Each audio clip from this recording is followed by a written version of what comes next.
Bonsoir, M. Lanneville. Il y a foule ce soir à la ville de Bécancour, donc bienvenue à cette séance extraordinaire où il y a deux uniques sujets, l'adoption de l'exercice financier du budget 2026 et l'adoption aussi du taux de taxation. Donc, je salue les gens qui sont à distance. Vous êtes plus nombreux qu'en présence. On vous salue. Je salue mes collègues conseillers, conseillères autour de la table. Je salue les gens d'administratif, M. Rowe, Mme Auger-Saint-Yves, Mme Giroux. Donc, ça prendrait un proposeur pour l'adoption de l'ordre du jour. Marion. Lamotte. Merci, Marion.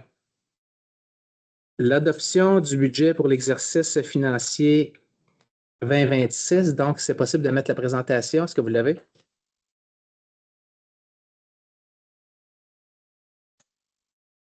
Donc, on reprend un slogan qui est cher au conseil municipal, une ville moderne à la campagne.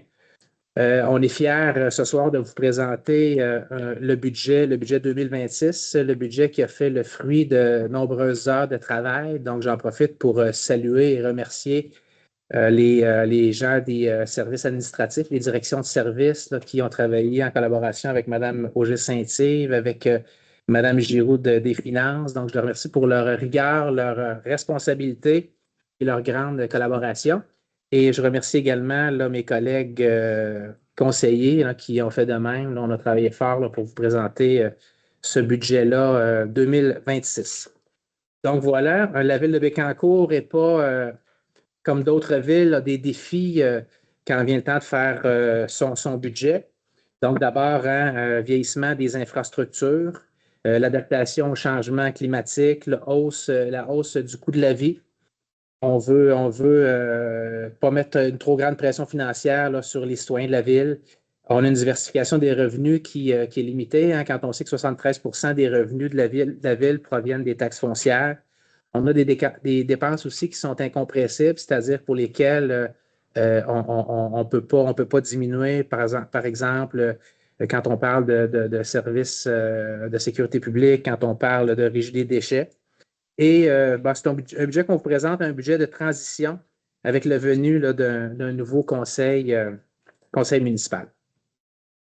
On a aussi un défi que je n'avais pas précisé, mais je pense qu'on parle beaucoup aussi de la grande étendue de la ville de Bécancour. Hein, quand on regarde la superficie de la ville de Bécancour, on parle d'une superficie de 450 km² pour 15 000 habitants. Donc, quand on regarde la densité, on parle beaucoup de densité. Puis ce n'est pas tous les gens qui comprennent là, ce qu'on veut dire quand on parle de densité, mais à Bécancour, ça fait 30 habitants en moyenne par kilomètre carré, donc c'est très peu d'habitants par kilomètre carré. Si on prend une ville voisine, par exemple la ville de Nicolet, qui a un territoire 3 fois plus petit que la ville de Bécancour, eux, la densité, c'est 90 habitants par kilomètre carré, donc ça fait plus de gens pour payer les bouts de tuyaux qui sont souterrains. Si on prend une ville comme la ville de Trois-Rivières, qui est une ville plus petite que la ville de Bécancour, peut-être 2 fois plus petite en termes de superficie, mais en termes de densité, on parle de 525 habitants par kilomètre carré, donc ce sont plusieurs payeurs. Et je faisais une recherche sur une municipalité de la grosseur de la nôtre en termes d'habitants. Ancienne-Lorette, 15 000 habitants, mais un territoire de 7 km², donc 2400 habitants par kilomètre carré. Donc, on voit là, que ça fait la beauté de notre ville, mais en même temps, c'est un défi d'avoir une grande ville comme la nôtre, puis de nombreuses infrastructures qui s'étirent sur plusieurs kilomètres. Au niveau des priorités stratégiques pour Bécancour, on priorise l'entretien préventif des infrastructures existantes pour éviter des coûts majeurs à long terme. On veut optimiser les subventions puis rechercher des partenariats pour enlever de la pression aux citoyens, mettre l'emphase sur les projets essentiels afin de concentrer les ressources sur la sécurité et la durabilité. Puis enfin, renforcer la planification pour une gestion plus efficace de nos actifs municipaux, donc avoir de la prévisibilité. On a 3 engagements pour 2026, maintenir pour durer. Hein, ce qu'on souhaite, c'est des infrastructures solides et évolutives. On veut planifier intelligemment des ressources et services alignés sur les besoins. Et on veut préserver l'équilibre pour une qualité de vie saine et une gestion, et pour une qualité de vie et une saine gestion financière. Donc, si je reprends ces éléments-là au niveau des infrastructures solides et évolutives, on parle d'entretien, de sécurisation, de sensibilisation au niveau de nos routes et de nos pistes cyclables. On parle d'entretien, de conformité, de sécurisation, de bonification au niveau de nos bâtiments. Et on parle, et c'est une nouveauté, création de fonds réservés pour l'hygiène du milieu et bâtiments. Donc, on souhaite mettre dans chacune de ces catégories-là un 100 000 par année pour pallier à des situations imprévues qui pourraient survenir en cours d'année. Au niveau des ressources et services alignés sur les besoins, on aura assurément dans les prochains mois une planification stratégique qui viendra donner une bonne orientation sur la vision du conseil municipal et ça viendra orienter là, les prochains budgets. On a des remplacements de postes clés aussi. On a des gens qui quittent, on le voit avec la direction générale. Bonjour, M. Dubois. On le voit avec la direction générale pour laquelle on est en processus de recherche, mais il y a d'autres postes clés qui vont quitter dans les prochains mois, prochaines années, donc on doit se préparer à ces remplacements-là. On a une politique de gestion de la dette, hein, mais on veut aussi se doter d'une politique de gestion des surplus pour mieux anticiper là, ce qu'on fait dans des situations où on a des surplus. On a une relocalisation également du magasin municipal et centralisation de l'approvisionnement pour une meilleure efficacité. On aura des poursuites aussi de projets sous l'atelier d'innovation avec l'UQTR et on poursuit aussi notre projet de jumeaux numériques. Au niveau de la qualité de vie et saine gestion financière, il y a la continuité de la trousse promoteur. Donc, on s'en va en impression là, pour remettre des documents. Puis on aura une campagne de promotion également là, du territoire. On souhaite la poursuite de la navette fluviale. L'année dernière, c'est une somme d'un peu plus de 150 000 qui avait été prévue pour la navette fluviale. Ça a été un succès en termes d'utilisateurs. Maintenant, c'est conditionnel. Hein, il y a 3 conditions pour qu'on puisse aller de l'avant avec la poursuite de la navette fluviale. On avait une subvention l'année dernière. La Ville avait une subvention du ministère du Transport, un peu plus de 300 000 $. Donc, on sait qu'on n'aura pas cette subvention-là cette année. On s'est tourné du côté du ministère du Tourisme pour avoir une subvention. Donc, on est en attente de réponse. Il faut évidemment qu'il y ait une disponibilité de navettes et la participation de la Ville de Trois-Rivières est aussi essentielle. On aura des campagnes pour la sécurité routière, aménagement de sentiers, bonification de l'offre. On a l'enveloppe dédiée aux projets spéciaux, 200 000 $ qui est toujours mis de côté là, pour les organismes communautaires, le tourisme, la culture et le sport. Et on remet sur pied là, un programme d'aide financière aux entreprises. Donc, c'est un 300 000 $ qui sera réservé pour le développement commercial, en fait, pour donner un petit peu plus de muscle à notre stratégie de développement commercial. Au niveau du sommaire du budget, on vous présente un budget de 49 579 000 $ pour une augmentation de 7,2 % comparativement à l'année dernière. Donc, évidemment, on présente un budget équilibré. Au niveau des revenus, les revenus de taxes foncières, tarification de services, des revenus de 44 484 000, des paiements tenant lieu de taxes, un montant de 513 000 $, les autres revenus de source locale, 2 934 000 $ et des revenus de transfert, entre autres des aides gouvernementales, 1 647 000 $ pour un montant total de 49 579 060 $. Au niveau des dépenses, l'administration générale, 8 621 000 $. La sécurité publique, 607 835 $. Les travaux publics, 19 147 160 $. Santé bien-être, une somme de 100 000 $. L'aménagement, l'urbanisme et le développement, 3 667 655 $. Du côté de la communauté, 5 804 685 $. Et seront affectés à la dette 6 230 515 $ pour un montant de 49 579 60 $. À la page suivante, on décortique davantage la source des revenus. Donc, on parle de transfert inconditionnel, 594 000, transfert de droits et transfert conditionnel, 1 052 000. On a des autres revenus, des intérêts, des amendes et pénalités. On a des impositions de droits et autres pour 1 061 000. On a d'autres services rendus, 667 000 $. Services rendus aux organismes municipaux, 448 000 $. Les organismes municipaux, 13 000. Le gouvernement du Canada et ses entreprises, 241 000. Les immeubles de réseau, 227 000. le gouvernement du Québec et ses entreprises, 31 000 la tarification des services, donc pour l'eau, les égouts, les déchets, 8 331 445 et les taxes et quotes-parts des autres municipalités, c'est une somme de 36 152 585 Donc, on arrive toujours à notre 49 579 000.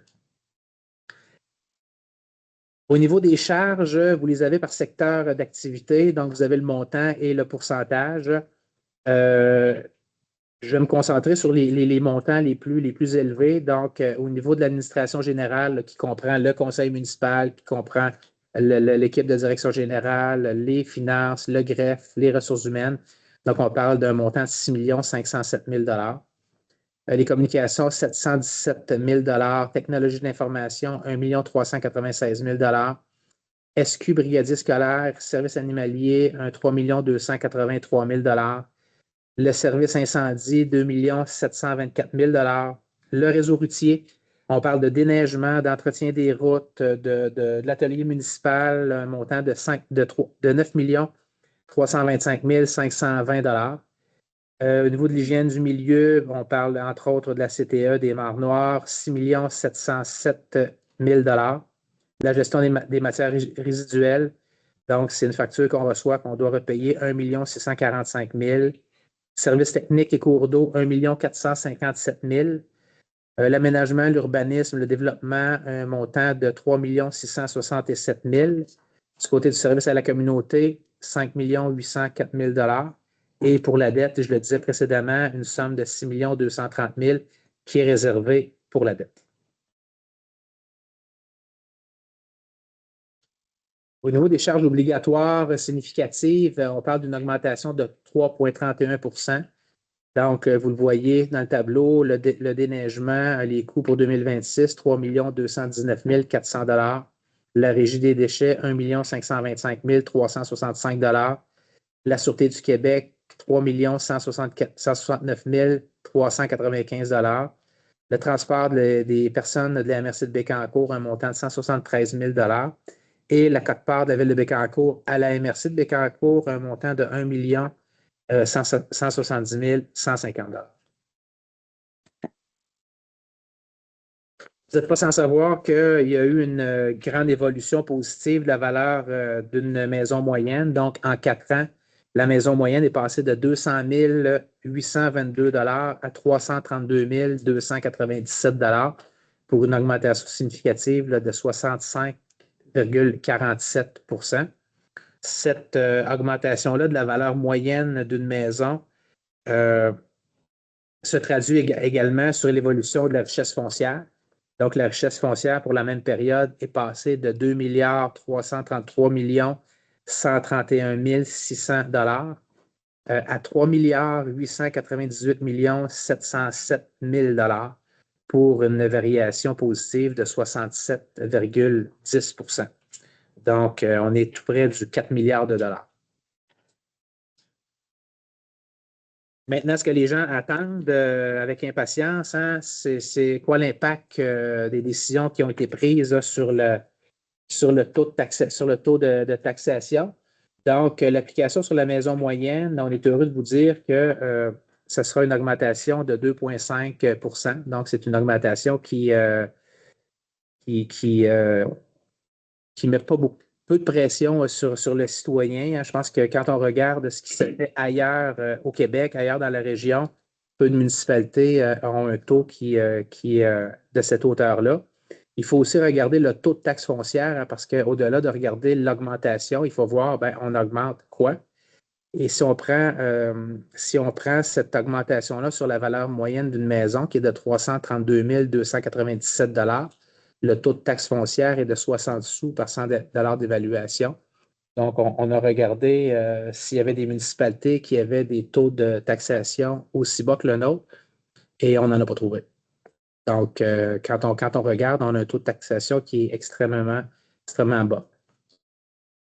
Donc, pour la valeur d'une maison moyenne, on parle de 1 993,78 Ce qui est important de dire aussi, c'est que ce 2,5 %-là sont inclus l'eau, les égouts et les vidanges. Donc, on n'ajoute pas ces frais-là au pourcentage, sont inclus dans le 2,5 %. Donc, on parle de l'eau, 231 $, les égouts, 260 $, les vidanges, 235 $ pour un total annuel de 2 719 $ et 78 sous. Donc, vraiment un 2,5 % comparativement à un 4,54 pour la dernière année. On vous rappelle qu'à Bécancour, depuis quelques années, c'est toujours possible de payer ses taxes sur 4 versements. Donc, on poursuit là, dans cette veine-là. À la page suivante, on voit aussi l'impact sur les autres immeubles résidentiels, 6 logements agricoles forestiers. Donc, des faibles hausses. On voit aussi l'impact de l'eau potable sur l'unité de logement. Je le disais, 231 $ par unité de logement. Logement saisonnier, 115 $. Tarification de l'eau au compteur pour nos entreprises, c'est 1,12 $ du mètre cube. Et la taxe piscine, on a toujours une taxe piscine qui a été majorée de 10 $. Donc, on est à 60 $ pour 2026. Au niveau des égouts et assainissement, l'unité de logement, pour une unité de logement, c'est 260 $. Logement saisonnier, 130 $. Et pour les chambres, 78 $. Collecte des matières résiduelles, 235 $ par unité de logement et un 117,50 $ pour les logements saisonniers. Donc voilà, c'est ce qui met fin à la présentation du budget 2026. Donc, avant d'aller à la période des questions, ça prendrait un proposeur pour adopter le budget 2026. Oui. Madame Gauthier, merci. Annie.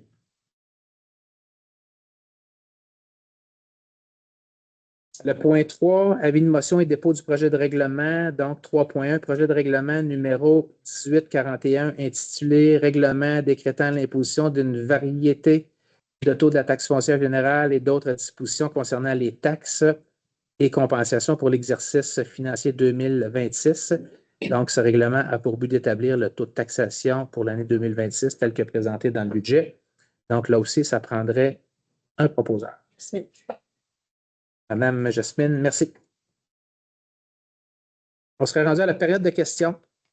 Est-ce qu'il y aurait des questions? Donc, M. Lanville, ça me fait plaisir. Si je n'ai pas la réponse, on n'a pas la réponse ce soir, on va s'assurer d'aller la chercher et de vous la transmettre pour la suite. Quand vous dites le taux de la taxe foncière, 0,6 %, c'est un des plus bas dans la région, c'est ça que vous dites.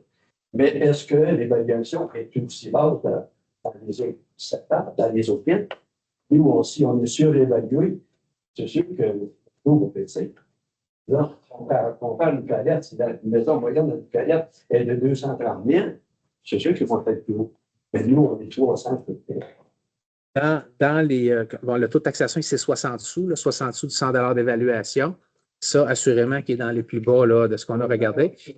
Pour la valeur moyenne, c'est sûr qu'il y a probablement des municipalités qui ont une valeur moyenne moindre que la nôtre, mais les municipalités qu'on a regardées, là, ça peut tourner autour on n'était pas les plus hauts là, dans les valeurs moyennes. Là. En fait, quand on prend, vous dites, Nicolet, vous dites 200.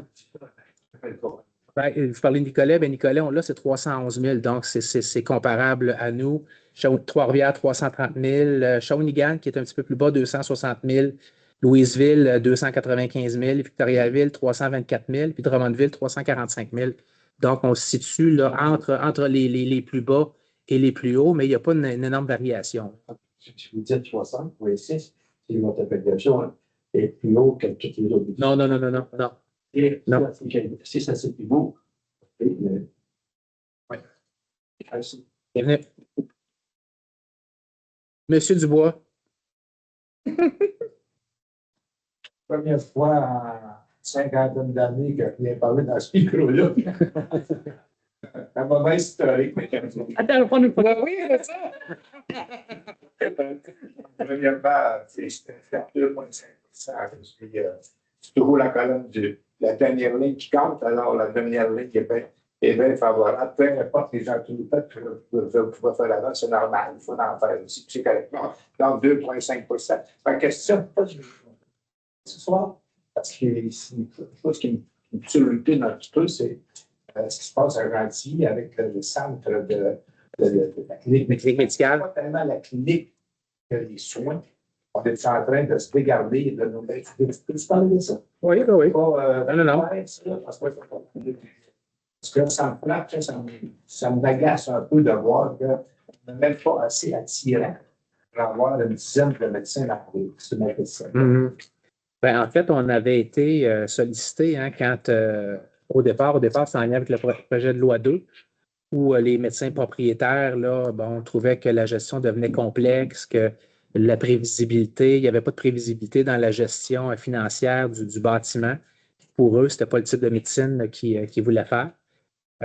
Nous, on a fait des démarches, là, des démarches du côté de la ville. On a fait des démarches avec la MRC. On a rencontré l'ensemble des médecins de la clinique pour regarder des avenues avec eux.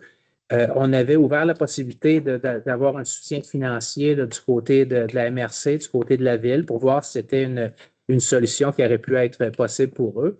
Et bien qu'ils trouvaient intéressant cette solution-là, aucun d'eux s'engageait à rester à la clinique si, par exemple, la MRC ou la ville investissait. Il y avait déjà un médecin sur les 6 qui avait déjà annoncé son départ, qui quittait la médecine. Les 2 propriétaires, eux, bon, une s'en allait davantage du côté de coroner, je pense, et puis l'autre s'en allait du côté de l'urgence. Donc, il restait seulement que 3 médecins. Ces 3 médecins-là, de ce qu'on a vu aujourd'hui, parce qu'on l'a appris aujourd'hui, que finalement, ils fermaient le 1er avril, restent sur le territoire quand même. Donc, les gens, là, les citoyens de la ville de Bécancour pourront toujours compter sur ces médecins-là, soit au GMF de Saint-Grégoire ou encore au GMF de Fortierville. Mais il va falloir qu'on travaille effectivement là, pour attirer des médecins sur le territoire. On avait fait l'exercice aussi parce qu'on avait rencontré également l'ensemble des médecins du GMF à Fortierville qui s'inquiétaient beaucoup là, du projet de loi 2. Ce qu'on a compris avec les modifications qui ont été apportées ou les assouplissements, c'est qu'on espérait que les médecins changent d'idée et qu'ils décident tout de même de rester. Mais ce qu'on constate, c'est que ça n'a pas donné le résultat escompté. Donc, il y aura assurément des interventions qui seront faites, là, des représentations pour voir comment on peut être plus attractif. Il y a une belle clinique qui sera probablement à vendre dans les prochaines semaines. Donc, est-ce qu'on peut attirer d'autres types de services qui pourraient venir se jumeler à des médecins, là? C'est ce qu'on va regarder. Mais effectivement, c'est pas une bonne nouvelle. Je suis pas intéressé par la ville. On est dans les lieux de la pension magnétique. Les projets, des bâtiments incroyables qui bâtissent dans le parc. On est bien chanceux parce qu'on a des valeurs. Peux-tu rester assis, ça vous dérange? C'est ça, en ligne.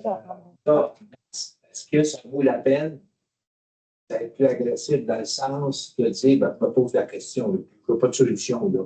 Mais je suis un peu, je dis, y a-t-il des médecins dans cette province-là qui accepteraient de venir vivre dans notre milieu? Je pense que oui, il y en a en masse parce qu'on n'a pas un milieu, on est collé sur un hôpital important. Est-ce qu'il y a lieu de penser à ce que la clinique, parce que c'est une question d'argent, d'en faire pas un édifice municipal qui n'est pas jusque-là, mais en tout cas, d'avoir une aide ou un support municipal qui fait que la bâtisse ou l'équipement qui est là n'aurait pas à supporter le poids psychologique de la dette. Je me pose cette question-là. Il y a lieu d'être agressif dans le désir d'aller chercher un médecin. Dans notre région, là, on a perdu Saint-Jacques-Club il y a quelques années. On perd 26 000 ans. Là.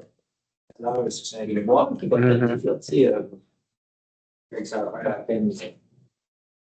Ouais, c'est sûr qu'on est ouvert, hein, puis on va se rasseoir à la MRC parce que quand on regardait les patients qui utilisaient ce GMF-là, oui, il y avait plusieurs patients de la ville de Bécancour, mais il y avait plusieurs patients de la MRC de Nicolet, puis il y avait plusieurs patients de la MRC de Bécancour, davantage du côté du secteur Est. Fait qu'on voulait vraiment travailler ça avec la MRC.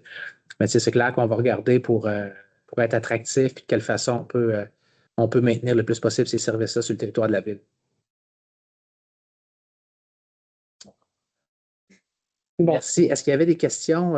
J'ai 2 commentaires en ligne. J'ai Dominique Laroche qui dit: je vous félicite pour votre budget. Vous avez fait un beau travail pour une saine gestion. J'ai Renard Sauvé qui dit bravo pour votre budget. Merci, on l'apprécie. Parce qu'avec un taux comme ça, on pourra attirer beaucoup de médecins. Peut-être. Ça commence demain, M. Dubois. Donc, s'il n'y a pas d'autres questions, ça prendra quelqu'un pour proposer la levée de l'Assemblée. Madame Boisclair, merci Marie-Ève, merci tout le monde. Bonne soirée. On se donne rendez-vous le lundi prochain, le 2 février, M. Lanneville, à 19h. Et je vais céder mon siège pour cette rencontre-là à Mme Gauthier, qui va me remplacer. Moi, je serai absent. Donc, bonne soirée tout le monde. Merci. Préparé d'avance. C'est vous qu'on prépare d'avance. C'est pour vous.